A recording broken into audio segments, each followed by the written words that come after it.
The youngest religion in the world built a temple of their faith to become a prominent landmark in the capital of a country which still practices the oldest religion in the world.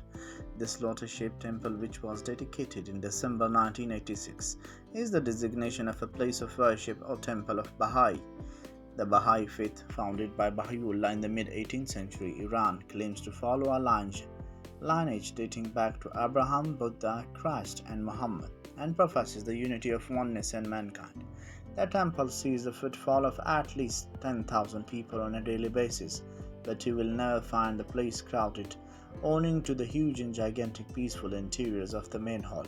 There are 9 doors that lead into the main prayer hall, and you will find inside are rows and rows of chairs that can seat around 2,500 people for them to sit at and pray in earnest. The interiors are unexpectedly a sort of anticlimax considering what one expects from the stunning exterior facade of temple, and there is nothing inside, no altar, idol, symbols, or religious artifacts to indicate that it is a house of worship. Only rows upon rows of seats like a church seating arrangement for visitors or worshippers to quietly contemplate and meditate.